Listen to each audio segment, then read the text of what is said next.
Hello student, आज हम start करने जा रहे हैं फिजिक्स की पहली यूनिट जिसका नाम है इलेक्ट्रोस्टैटिक्स। ये फिजिक्स की पहली यूनिट है और काफ़ी इंपॉर्टेंट यूनिट है। इस बोर्ड एग्ज़ाम के पॉइंट ऑफ व्यू से इसका अच्छा खासा वेटेज है। बोर्ड एग्ज़ाम में इससे 7 मार्क्स का आता है।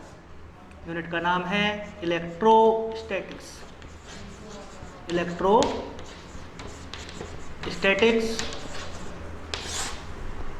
7 मार्क्स का बोर्ड एग्जाम में आता है। 5 मार्क्स का एक क्वेश्चन और 2 ऑब्जेक्टिव। तो इस हिसाब से हम इसमें पढ़ेंगे। हम देखते हैं, ये वर्ड अपने सामने है जिसका नाम है इलेक्ट्रोस्टैटिक्स,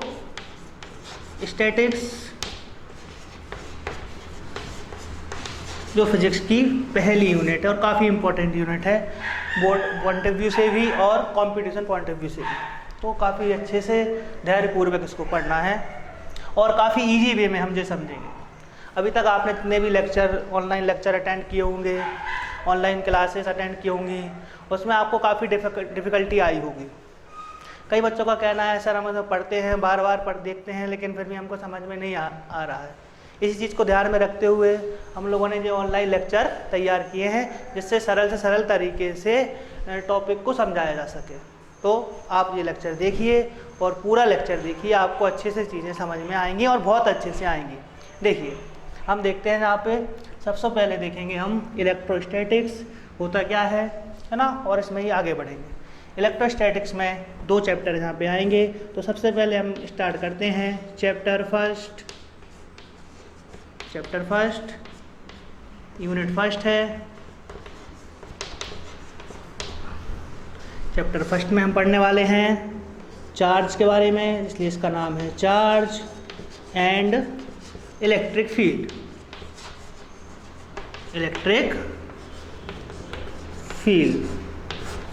देखते हैं हम क्या होता है। सबसे पहले देखेंगे इलेक्ट्रोस्टैटिक्स, इसका हम मीन जानेंगे। इलेक्ट्रोस्टैटिक्स मतलब फिजिक्स की वो ब्रांच जिसके अंदर हम चार्ज की स्टडी रेस्ट में करते हैं। The branch of physics in which we study about charge at rest is called electrostatic। अतः फिजिक्स की वह ब्रांच जिसमें हम चार्ज की स्टडी रेस्ट में करते हैं उसे कहते हैं इलेक्ट्रोस्टैटिक्स। अब बात कर लेते हैं, हम नाम लिया हमने एक चार्ज क्या होता है, चार्ज के बारे में जानते हैं।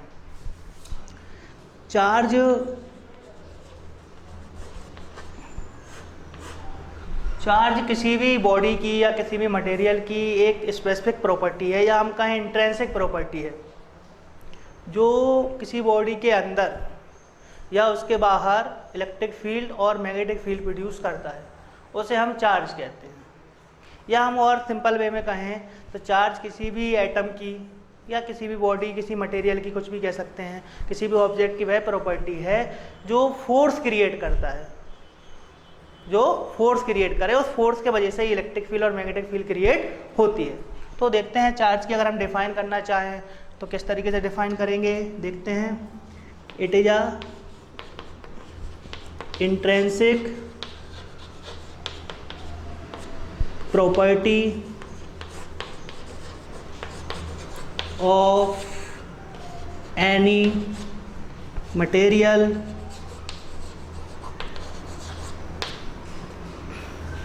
which produce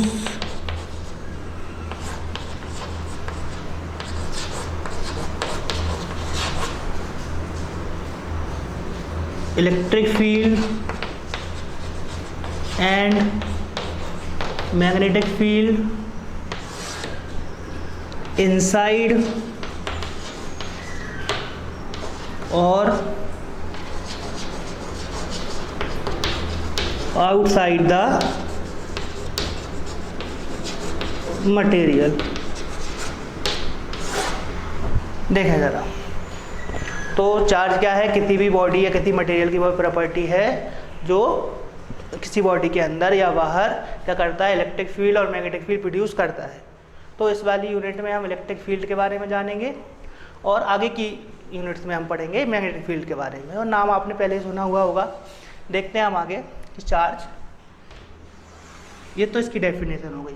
अब आगे देखते हैं कि चार्ज कितने टाइप के होते हैं और इनकी क्या क्या प्रॉपर्टी होती हैं। देखेंगे चार्ज यहाँ पे दो तरह के होंगे, अपन देखेंगे types of charges. Types of charges देखेंगे। टाइप्स ऑफ चार्जेस में फर्स्ट आएगा पॉजिटिव चार्ज। क्या आएगा? Positive charge. सेकंड आएगा आपका नेगेटिव चार्ज। पॉजिटिव यानी प्लस से डिनोट करते हैं और नेगेटिव यानी माइनस से डिनोट करते हैं। तो जहाँ पे चार्ज का सिंबॉलिक रिप्रेजेंट जो रहता है उसे हम क्यू से डिनोट करेंगे। कैपिटल क्यू भी बनाते हैं और स्मॉल क्यू भी।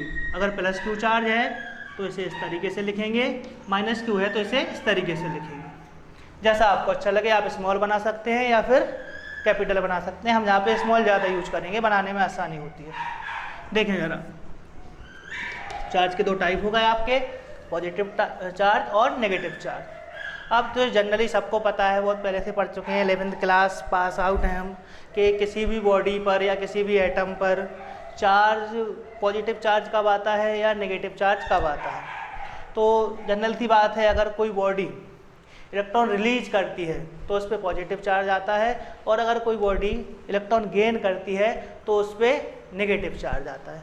तो ये एक जनरल सा थिंग है, सबने पढ़ा हुआ है। अब देखते हैं हम चार्जेस की यूनिट क्या होती है। चार्ज की एसआई यूनिट जो होती है, एसआई यूनिट ऑफ चार्ज, क्योंकि हमारे चैप्टर का नाम है चार्ज एंड इलेक्ट्रिक फील्ड, तो हम चार्ज के बारे में जान रहे हैं। इसकी हिस्ट्री वगैरह अभी हम नहीं पढ़ रहे हैं कि कहाँ से सबसे पहले जनरेट हुआ, किसने इसकी डिस्कवरी की। हम जनरल फिनोमेना, जनरल थिंग इसके बारे में पढ़ रहे हैं। देखते हैं हम जरा। ऐसा यूनिट जो होगी वो होगी चार्ज की, वो होती है कूलॉम। क्या होती है? कूलॉम, जिसको हम डिनोट करेंगे सी से। कहाँ से डिनोट करते हैं? कैपिटल सी से। अगर मैंने ऐसे लिखा है कि 5C चार्ज, मतलब कि 5 कूलॉम चार्ज। देखते हैं अब चार्ज का मैग्नीट्यूड। जनरली चार्ज का मैग्नीट्यूड देखेंगे हम। Value of charge, value of charge on 1 electron. अब यहाँ पे इलेक्ट्रॉन इंक्लूड क्यों करा? क्योंकि किसी भी बॉडी पर चार्ज के लिए रिस्पॉन्सिबल पार्टिकल जो होता है वो क्या होता है? इलेक्ट्रॉन होता है। किसी भी बॉडी पर चार्ज के लिए रिस्पॉन्सिबल पार्टिकल क्या होगा? इलेक्ट्रॉन होगा। क्योंकि अगर कोई बॉडी इलेक्ट्रॉन रिलीज करती है तो उस पर पॉजिटिव चार्ज, और इलेक्ट्रॉन अगर गेन करती है तो उस पर नेगेटिव चार्ज आता है ना। इसलिए यहाँ पे वैल्यू जो लिखी जाती है वो इलेक्ट्रॉनिक चार्ज की लिखी जाती है। और 1 इलेक्ट्रॉन की पे होने वाले चार्ज की वैल्यू कितनी होगी? 1.6 × 10⁻⁻19 कूलॉम। ये इसकी न्यूमेरिकल वैल्यू है ना, सबको याद रखनी पड़ेगी और पहले से भी पता होगा। ध्यान रखें, अगर हम नेगेटिव चार्ज की बात कर रहे हैं या इलेक्ट्रॉन पे चार्ज की बात कर रहे हैं तो ये आएगा -1.6 × 10⁻⁻19 कूलॉम। और अगर हम प्रोटॉन की चार्ज की बात करें, जैसा कि सबको पता है कि प्रोटॉन पर जो चार्ज होता है वो इलेक्ट्रॉन पे चार्ज के बराबर होता है, लेकिन अपोजिट नेचर का होता है। तो प्रोटॉन पे चार्ज की बात करेंगे तो वो कितना होगा? इसको डिनोट करते हैं P+ से। ये आएगा +1.6 × 10⁻⁻19 कूलॉम।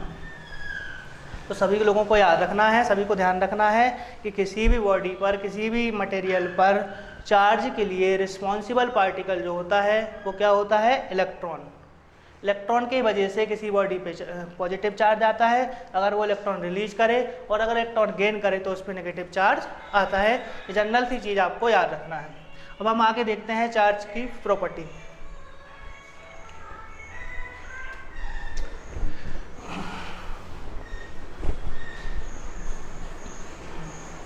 टाइप्स ऑफ चार्ज दोबारा लिख लेते हैं। कौन कौन से थे अभी हमने देखे? एक था आपका पॉजिटिव चार्ज, बार बार लिखना है जिससे आपको पता रहे, भूले ना कितने टाइप के चार्ज होते हैं। बहुत डिफ़िकल्ट क्वेश्चन है याद रखना कि चार्ज कितने टाइप के होते हैं, अगर कोई पूछे तो आपको बताना मुश्किल ना, इसलिए बार बार लिख रहे हैं। पहला है आपका पॉजिटिव, दूसरा है नेगेटिव, है ना। पॉजिटिव चार्ज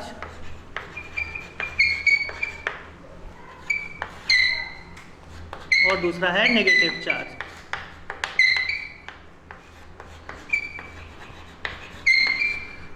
पॉजिटिव और नेगेटिव। अब देखते हैं हम इन चार्जेस के बीच लगने वाले फोर्स को। जैसे हम जानते हैं कि मैग्नेट के बारे में सुना है कि हम दो मैग्नेट को जब पास में लाते हैं तो कभी दोनों मैग्नेट दूर भागते हैं या आपस में चिपक जाते हैं। तो उसका कारण ये होता है कि उनमें कभी एट्रैक्टिव फोर्स लग रहा होता है जिससे वो पास आते हैं, या उनमें रिपल्सिव फोर्स लग रहा होता है जिससे वो दूर जाते हैं। अगर हम सेम पोल को मान लो दो नॉर्थ पोल को पास में लाते हैं तो उनमें रिपल्सिव लगेगा, या दो साउथ पोल को लाते हैं तो भी रिपल्सिव लगेगा। लेकिन एट्रैक्टिव कब लगेगा? जब हम एक साउथ और एक नॉर्थ को पास में लाएं, तो डिफरेंट पोल को पास में लाएं तो मैग्नेट आपस में चिपक जाते हैं एट्रैक्टिव फोर्स के कारण। ऐसा ही कुछ चार्जेस में होता है। ये वाला मैग्नेट वाला एग्जांपल इसलिए दिया क्योंकि आप लोगों 10th क्लास में मैग्नेट के बारे में पढ़ चुके होंगे। देखें ज़रा, तो पॉजिटिव चार्ज और नेगेटिव चार्ज, तो दो तरह का फोर्स इनमें वर्क करता है। अगर हम बात करें पॉजिटिव चार्ज की कि हमारे पास एक पॉजिटिव चार्ज है और दूसरा भी पॉजिटिव चार्ज है ना, या फिर एक नेगेटिव है या दूसरा भी नेगेटिव है, और इनके बीच जो फोर्स लग रहा है ना, आपस में चार्जेस के बीच जो फोर्स लग रहा है वो कौन सा लगेगा? जैसा दो मैग्नेट के सेम पोल के बीच लग रहा था, हाँ, रिपल्सन फोर्स लगेगा। कौन सा फोर्स लगेगा?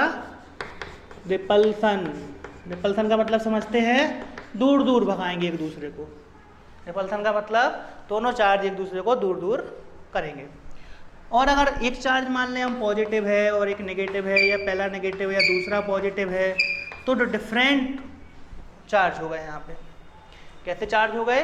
तो डिफरेंट चार्ज यहाँ पे हमें मिले हैं। देखते हैं, तो डिफरेंट चार्ज में क्या होगा कि रिपल्सिव का उल्टा क्या? एट्रैक्टिव फोर्स लगेगा। Attractive force. तो ये वाली इस चार्जेस की प्रॉपर्टी हमें बहुत अच्छे से याद रखना है कि दो सेम चार्ज अगर होते हैं, same charge repel to each other, या हम कह सकते हैं two like charges repel to each other, और टू डिफरेंट चार्ज या unlike charges attract to each other. ये चीज़ सभी को अच्छे तरीके से याद होना चाहिए कि two like charges repel to each other and two unlike charges attract to each other. Like charge मतलब सेम चार्ज, अनलाइक चार्ज मतलब कि डिफरेंट चार्ज, अलग अलग चार्ज, पॉजिटिव और नेगेटिव या नेगेटिव और पॉजिटिव।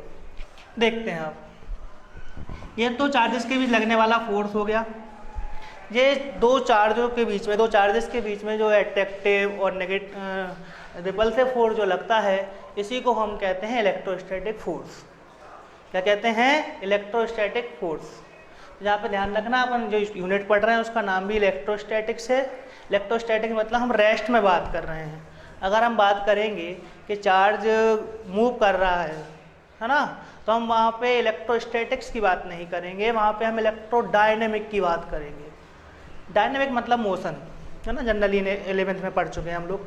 तो डायनेमिक मतलब होता है मोशन। तो अगर चार्ज मूव कर रहा है तो मूविंग चार्ज होगा, उसकी स्टडी अगर हम करेंगे, उनके बीच लगने वाले फोर्सेस की अगर हम स्टडी करेंगे तो वो कहलाएगा इलेक्ट्रोडायनेमिक, या इसी को कहते हैं करंट इलेक्ट्रिसिटी, जो हमारी अगली यूनिट है। फिर क्लास 12th के फिजिक्स की अगली यूनिट क्या है आपकी? करंट इलेक्ट्रिसिटी, जिसमें हम मूविंग चार्ज पढ़ेंगे, चार्ज का फ्लो पढ़ेंगे। यहाँ पे हम देखते हैं हमारे पास रेस्ट में हम पढ़ रहे हैं कि हमने दो चार्ज रखे हुए हैं, उन चार्जेस के बीच कैसा फोर्स लग रहा है ना। तो अगर सेम चार्ज है, प्लस प्लस या माइनस माइनस, तो रिपल्सन फोर्स लगेगा, और अगर एक प्लस और एक माइनस या एक माइनस या प्लस है तो लगेगा अट्रैक्टिव फोर्स। तो like charge repel to each other, unlike charge attract to each other. बहुत अच्छे से इस चीज़ को हमें ध्यान रखना है। देखते हैं इन दोनों चार्जेस, टू डिफरेंट चार्जेस और दो सेम चार्जेस के बीच लगने वाले फोर्स को इलेक्ट्रोस्टैटिक फोर्स कहते हैं। और इलेक्ट्रोस्टैटिक फोर्स को समझाने के लिए एक साइंटिस्ट थे अपने, जिनका नाम था कूलॉम। क्या नाम था? सुनाई दिया? कूलॉम। उन्होंने दोनों चार्जेस के बीच लगने वाले, दो डिफरेंट चार्ज या सेम चार्ज लगने वाले फोर्स, इलेक्ट्रोस्टैटिक फोर्स, चाहे अट्रैक्टिव भी हो सकता है या रिपल्सिव भी हो सकता है, उसको समझाने के लिए एक लॉ दिया। उस लॉ को हम कहते हैं Coulomb's law. Coulomb's law, Coulomb ने दिया इसलिए कूलॉम्स लॉ, है ना, साइंटिस्ट के नेम से ही। देखें ज़रा, चार्ज को अभी हमने बताया किस चीज़ से डिनोट करते हैं। चार्ज को हम डिनोट करते हैं Q से। तो हम मान लिया कि हमारे पास एक चार्ज है Q1, दूसरा चार्ज है Q2, जो कि R डिस्टेंस पर दोनों चार्जेस को सेपरेट हमने करा है, R डिस्टेंस से सेपरेट करा है, कुछ और भी मान सकते हैं जैसा जो मानना हो। अब यहाँ पे एक चीज़ ध्यान रखना है कि हम जिस चार्ज की बात कर रहे हैं वो चार्ज है पॉइंट चार्ज। अब एक नया वर्ड सुनने में आ रहा है, अभी तो आप चार्ज कह रहे थे केवल, अब एक बोल दिया आपने पॉइंट चार्ज। आपने तो दो टाइप के चार्ज बताए हैं, पॉजिटिव और नेगेटिव, तो ये पॉइंट चार्ज कौन सा तीसरा टाइप आ गया। तो हम यहाँ पे देखेंगे कि पॉइंट चार्ज क्या होता है ना। तो देखें आप पॉइंट चार्ज के बारे में एक वर्ड आपके लिए देखेंगे हम, टाइप है चार्ज का पॉइंट चार्ज। सभी लोगों को ध्यान रखना है कि पॉइंट चार्ज क्या होता है। पॉइंट चार्ज का मतलब होता है ऐसा चार्ज जिसका डायमेंशन मतलब शेप और साइज, जिसका शेप और साइज जो होगा वो दोनों चार्जेस के बीच की डिस्टेंस के कंपैरिजन में बहुत कम होगा, या हम कह सकते हैं नेगलेक्ट होगा। जिसके साइज को हम नेगलेक्ट कर सकते हैं दोनों चार्जेस के बीच की डिस्टेंस के कंपैरिजन में, उसे हम कहेंगे पॉइंट चार्ज। क्या कहेंगे? Point charge. वैसे बताने से समझ में आ जाना चाहिए, अगर नहीं आ रहा है तो हम इसे एक एग्जांपल से समझ सकते हैं बहुत अच्छे से, सभी लोगों को आ जाएगा। ध्यान दें, मान लिया हमारे पास हमारा एक शहर है A और दूसरा शहर है B। अब कोई पर्सन है जिसे शहर A से शहर B तक जाना है। अब वो इन दोनों के बीच की डिस्टेंस है दोनों शहर की, वो है 40 किलोमीटर अप्रॉक्स। कितनी है? लगभग 40 किलोमीटर। अब 40 किलोमीटर डिस्टेंस कोई चल के तो तय कर नहीं पाएगा, है ना, किसी वाहन से ही जाएंगे। मान लिया कि कोई व्यक्ति 40 किलोमीटर शहर A से शहर B जाता है बाय बस। कैसे जाता है? बाय बस। अब बस के द्वारा वो शहर A से शहर B तक कितनी दूरी तय करेगा? 40 किलोमीटर दूरी तय करेगा। अब इस बीच हम क्या देखेंगे कि जिस बस में बैठ के वो 40 किलोमीटर गया है उसकी भी कुछ लंबाई होगी, बस की भी कुछ लंबाई होती है या साइज होता है। तो 40 किलोमीटर के कंपैरिजन में बस की लंबाई को हम नेगलेक्ट कर सकते हैं। 35 किलोमीटर या 30 किलोमीटर की तो होगी नहीं, बस कुछ ही मीटर की होगी। तो जहाँ पे बस को हम पॉइंट ऑब्जेक्ट मानेंगे। क्या मानेंगे? Point object. ऐसा ही चार्जेस में होता है। चार्ज का जो साइज रहता है दोनों चार्जेस के बीच की डिस्टेंस के कंपैरिजन में क्या रहता है? बहुत छोटा रहता है। तो डिस्टेंस के कंपैरिजन में साइज छोटे होने से उसको अपन नेगलेक्ट कर देते हैं साइज को, इसलिए इसको कहते हैं पॉइंट चार्ज। क्या कहते हैं? Point charge. वहाँ बस को क्या कह रहे हैं हम? Point object. चलो इस वाले एग्जाम्पल समझ में नहीं आया। जनरली आप लोग क्रिकेट तो देखते ही होंगे, क्रिकेट मतलब IPL देखा होगा आप लोगों ने। IPL में देखा होगा कि जब किसी मैच में महेंद्र सिंह धोनी 6 मारता है, कोई भी खिलाड़ी मारता है आपका जो फेवरेट हो, है ना, कोई भी खिलाड़ी अगर 6 मारता है तो नीचे पट्टी पे लिखा आता है कि 103 मीटर का 6 मारा, है ना, 100 मीटर का मारा, 98 मीटर का मारा, है ना। तो ये क्या होता है? ये डिस्टेंस होती है कि बैट्समैन ने जहाँ से मारा है और वहाँ तक बॉल गई है, ये वो डिस्टेंस होती है। तो अगर हम बात करें बॉल की, तो बॉल का भी कुछ साइज होता होगा, शेप होता होगा, सेंटीमीटर में होता होगा, है ना। तो इतनी डिस्टेंस के कंपैरिजन में बॉल के शेप और साइज को क्या कर लेते हैं? अपन नेगलेक्ट मान लेते हैं। तो बॉल वहाँ पे पॉइंट ऑब्जेक्ट का काम करेगा, क्योंकि 103 मीटर बहुत हो गया, क्योंकि बॉल तो बहुत छोटी है। समझ पा रहे हैं? ऐसे ही चार्ज बहुत छोटा है और दोनों के डिस्टेंस के कंपैरिजन में उनका साइज अगर छोटा हो तो उसे हम कहते हैं पॉइंट चार्ज, है ना। क्लियर? देखते हैं तो कूलाम ने क्या कहा। लॉ पे आते हैं, तो पॉइंट चार्ज की बात हो गई, है ना, आ गया होगा समझ में। अब देखते हैं कूलाम सन ने क्या कहा। कूलाम सन ने कहा कि दो चार्जेस के बीच लगने वाला, अब कौन सा फोर्स? Electrostatics force. इलेक्ट्रोस्टैटिक्स मतलब अभी देखा था हमने, रिपल्सिव भी हो सकता है और एट्रैक्टिव भी हो सकता है। सेम चार्ज होंगे तो एट्रैक्टिव, और सेम चार्ज होंगे तो रिपल्सिव, और डिफरेंट चार्ज होंगे तो एट्रैक्टिव फोर्स लगेगा। देखते हैं तो दो चार्जेस के बीच लगने वाला, यहाँ पे एक चीज़ और इंक्लूड करना है, दो पॉइंट चार्जेस के बीच लगने वाला, दो पॉइंट चार्जेस के बीच लगने वाला एट्रैक्टिव और रिपल्सिव फोर्स डायरेक्टली प्रोपोर्शनल होता है चार्जेस के मैग्नीट्यूड के प्रोडक्ट के। देखते हैं क्या कहा कूलाम सन ने। कूलाम सर ने कहा F is directly proportional to the Q1 Q2। सब लोग जानते हैं कि फोर्स को Q से ही डिनोट किया जाता है, सॉरी फोर्स को F से ही डिनोट किया जाता है, और चार्ज को हम जहाँ से कहाँ से डिनोट कर रहे हैं, Q से, है ना। तो पहला चार्ज Q1, दूसरा Q2। तो देखते हैं द फोर्स ऑफ रिपल्सन और attraction is directly proportional to the product of magnitude of both charges. दोनों चार्जेस के मैग्नीट्यूड के प्रोडक्ट के डायरेक्टली प्रोपोर्शनल, काय का साइन लगा है, डायरेक्टली प्रोपोर्शनल होता है। तो इसको अपन मान सकते हैं equation first, and inversely proportional to the distance square between both charges. Distance कितनी मानी है, r मानी है। x मानते तो x भी लिख सकते थे, y मानते तो y भी लिख सकते थे, r कोई r का अपन का ठेका नहीं है ना। देखें जरा, इसको अपन देख लेते हैं इक्वेशन सेकेंड। अब इस लॉ को देख के आपको कुछ याद आ रहा होगा, 11th क्लास में हमने एक लॉ पढ़ा था कि दो मास इस बॉडी के बीच लगने वाला जो अट्रैक्शन फोर्स होता है वो डायरेक्टली प्रोपोर्शनल होता है दोनों बॉडी के मासेस के प्रोडक्ट के, और इनवर्सली प्रोपोर्शनल होता है दोनों बॉडी की डिस्टेंस के स्क्वायर के। तो ये चीज़ पढ़ी हुई है हमने। तो ये था आपका न्यूटन का ग्रेविटेशनल लॉ।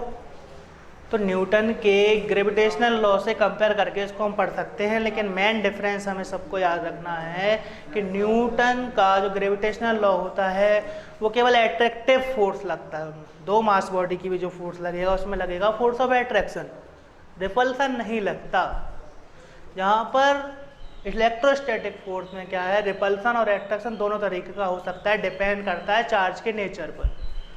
चार्ज अगर सेम तो रिपल्सन, चार्ज अगर डिफरेंट तो अट्रैक्शन। यहाँ देखते हैं हम, तो इससे कंपैरिजन करके हम पढ़ेंगे। तो हम देखते हैं from equation first and second, देख पा रहे हैं कि दोनों इक्वेशन अगर हम कंपेयर करें तो F जो है दो बार ना लिखकर एक बार हम लिख सकते हैं। तो क्या होगा, F directly proportional Q1 Q2 upon R का square. F directly proportional Q1 Q2 upon R का स्क्वायर मिला के लिख दिया। अब जैसी की परंपरा है, परंपरा मतलब हम बस देखते आ रहे हैं जब से पढ़ रहे हैं कि जब भी डायरेक्टली प्रोपोर्शनल का साइन हटाया जाता है, कभी भी प्रोपोर्शनल का साइन हटाते हैं और इक्वल लगाते हैं तो एक कांस्टेंट आता है। कांस्टेंट आता है तो यहाँ पे कांस्टेंट हम मान लेंगे क्या, K। तो क्या हो जाएगा, K Q1 Q2 upon R square. तो ये कूलाम्स लॉ का एक जनरल फॉर्मूला हमारे पास निकल के आ जाता है, F is equal to K Q1 Q2 upon R square. अब यहाँ पे ध्यान देना है कि हर बार की तरह Q1 Q2 upon R square K की जो वैल्यू होगी, K की वैल्यू 1 नहीं रखेंगे। ऐसा यूनिट में इलेक्ट्रोस्टैटिक्स में K की कुछ वैल्यू होती है जो हम आगे देखेंगे। देखते हैं K की वैल्यू। इन CGS अगर बात करें, CGS यूनिट में, अब जी CGS क्या लिख दिया हमने,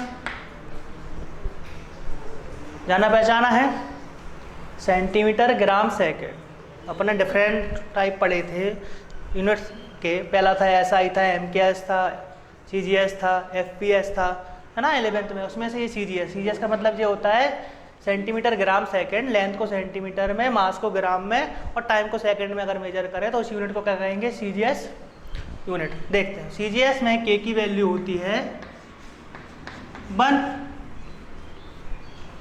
तो अगर इस K की जगह पर मैं 1 पुट करूं तो क्या आएगा, Q1 Q2 upon R square. सीधी सी बात है ना। ये तो CGS की बात हो गई। CGS में सीधा सा फॉर्मूला बन जाएगा F is equal to Q1 Q2 upon R square. लेकिन जनरली हम फिजिक्स में बात काय की करते हैं, ऐसा यूनिट की बात करते हैं, इंटरनेशनल यूनिट की बात करते हैं। इंटरनेशनल यूनिट में या ऐसा यूनिट में K की जो वैल्यू होगी वो होती है 1 अपॉन, सभी लोग ध्यान से देखना, 4 पाई एप्सिलॉन नॉट, ये वैल्यू ध्यान रखना है सबको, एप्सिलॉन नॉट। अब ये नया वर्ड सुनने में आ रहा है कि एप्सिलॉन क्या होता है। हियर एप्सिलॉन का मतलब है permittivity of free space. Free space word क्यों लिख रहे हैं, ज़रा ध्यान दें कि जहाँ पे हमने जो सेटअप लिया है, हमने जो सिस्टम माना कि दोनों चार्ज जो रखे हुए हैं वो किसी मीडियम में ना रखकर हमने एयर में रखे हुए हैं या वैक्यूम में। वैक्यूम मतलब जहाँ कोई मीडियम ही नहीं है ना, तो एयर या वैक्यूम में रखे हुए हैं, तो इसलिए यहाँ पे एप्सिलॉन 0 या एप्सिलॉन नॉट, अगर सुनने में प्रॉब्लम आ रही है क्या बोल रहे हैं तो इसको पढ़ेंगे अपन, देखने ज़रा, एप्सिलॉन, क्या पढ़ेंगे, एप्सिलॉन।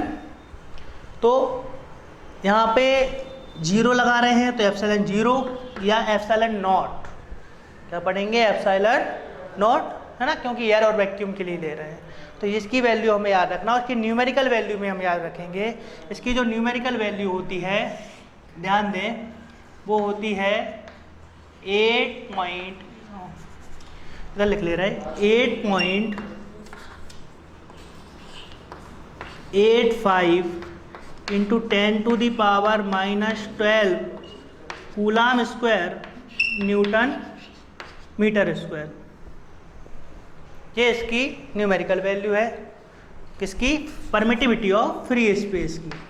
तो epsilon naught is equal to कितना होगा, ध्यान रखना है सभी लोगों को, है ना, 8.85 इंटू 10⁻⁻12 कूलाम स्क्वायर पर न्यूटन मीटर स्क्वायर, है ना। यूनिट कैसे लिखी अभी बताते हैं। ध्यान रखें कि न्यूमेरिकल पर्पस से जब हम न्यूमेरिकल करेंगे तो हमें जितने भी कांस्टेंट होते हैं उनकी वैल्यू क्वेश्चन में नहीं दी रहती। अगर हमारे पास बोर्ड एग्जाम में या कंपटीशन एग्जाम में कोई भी न्यूमेरिकल आता है तो उसमें किसी भी कांस्टेंट की वैल्यू नहीं दी रहती, वो हमें याद रहना चाहिए, है ना। तो ये होगा आपका 8.85 × 10⁻⁻12 कूलम स्क्वायर न्यूटन पर मीटर स्क्वायर। यूनिट भी याद रखें क्योंकि बोर्ड में बहुत सिंपल ऑब्जेक्टिव आते हैं, तब इस तरह के क्वेश्चन पूछे जाते हैं कि परमिटिविटी ऑफ फ्री स्पेस की यूनिट, ऐसा यूनिट क्या होगी, है ना, इसकी न्यूमेरिकल वैल्यू क्या होगी, इस तरह के क्वेश्चन कभी कभी आ जाते हैं, तो न्यूमेरिकल वैल्यू भी हमें याद रखना है। ठीक है, देखते हैं हम अब इसके आगे बढ़ते हैं। नोट करें आप इतना पहले।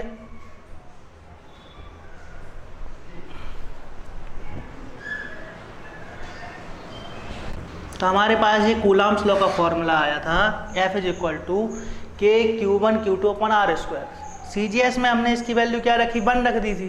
अब हम बात करते हैं SI यूनिट में, तो हमने SI में K की वैल्यू क्या रखने को बोला है, अभी देखा था। F is equal to K की जगह रखेंगे 1/4 pi epsilon naught Q1 Q2/R²।